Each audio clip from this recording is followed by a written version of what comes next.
Сәлем достар, бүгін біз сіздермен осындай жұп-жұқа қамырды дайындауды кесудің жолын көрсететін боламын.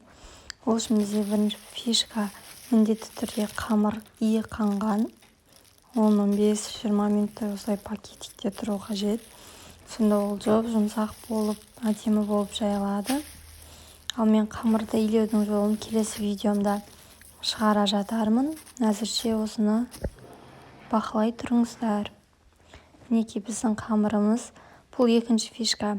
Жаяр алдында міндетті түрде дөңгелек қылып осылай істеп алыңыздар. Сонда қамыр дөңгелек болып шығатын болады. Жұмсақ болып иленген. Бұл бештің қамыры. Менде мантыға да осы қамыр кете береді. Немесе көжеге де осы қамыр кете береді. Жалпы бұл қамыр универсал деп аталады. Бірінші осылай істеп аламыз қамырды. Дөңгелектеп, чтобы бізге жаюға оңай болу үшін. Асы жабысып қалмасын десеңіздер, кішкене ұн сепсеңіздер болады.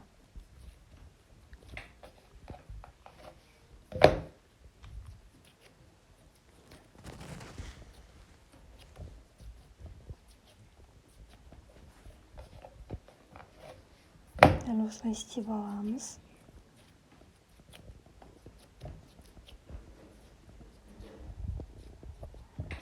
Примерно көз мөлшермен осындай болған кезде бұл жаюға дайын қамыр деген сөз. Қараңыздар, дөңгелек болды. Кейбіреулердің қамырлары болады ғой, карта сияқты ары-бері бұрыш-бұрыш болып кететін. Егер басында осылай формасын жоғалтпаса, қамыр соңына дейін дөңгелек болып шығатын болады. Сосын осыны оқтаумен осылай жая бастаймыз. Менде штатив жоқ, сондықтан қолмен түсіріп тұрған едім. Енді осылай түсіруді жөн санадым.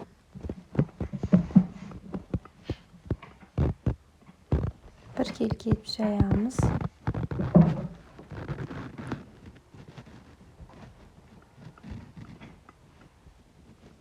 Арасына міндетті түрде ұн сеуіп тұрамыз.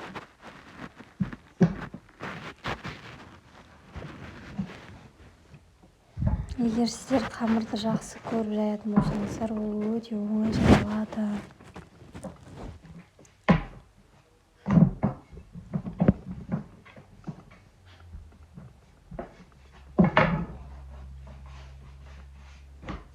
Сосын қамыр жаю емес, илеу жайлы сіздерге бір фишка десем болады, соны айтып кетсем болады.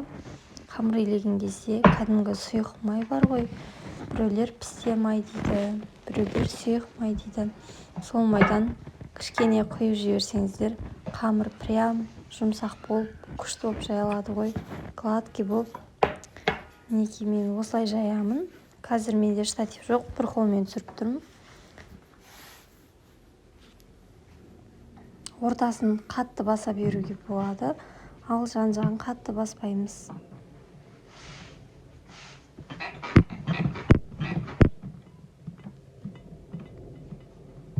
Менде уже үлкен қамыр шыға бастады.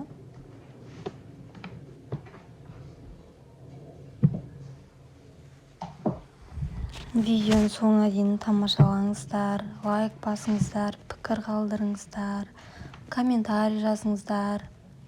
Және ең бастысы мен каналыма тіркелуді ұмытпаңыздар.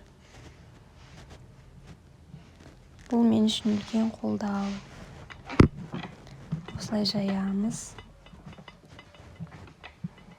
Ортаңғы жағын қатты басуға болады, ал қамырдың шетін қатты баспаймыз. Егер соң жағында ғана яғни басуға болады, ол кезде уже қамырдың соң жағы жайылып кетпейтін болады. Осылай мінекей илеп жайып болып қалдық.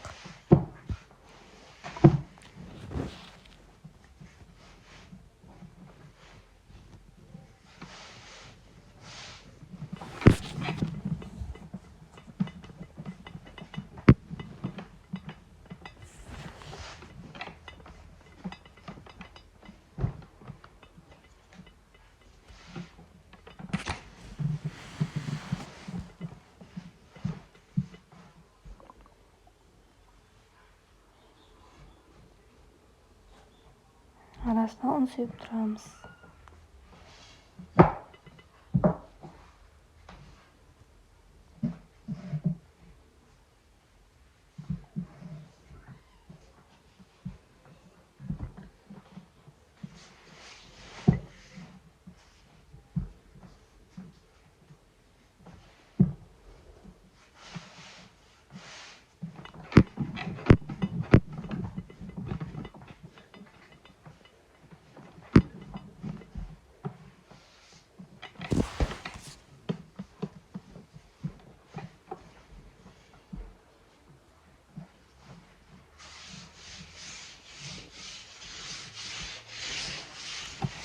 Қараңыздаршы, бізде қандай керемет қамыр шықты. Прям үлкен ғой, жан-жағына шығып кетті. Менде қамыр үнемі осындай үлкен болады. Енді оны кесудің жолын көрсетемін. Біреулер бар ғой, дөңгелектеп сосын барып кесетін. Жоқ, олай емес. Оқтауға осылай орап аламыз да ортасынан оны кесеміз. Менде қазір бір қолмен түсіріп тұрғандықтан ыңғайсыз болып тұр. Мінекей осылай кестік. Кәдімгі жайма болды ғой. Бұны қатырып қойып, келесі тамаққа қоса берсеңіздер де болады.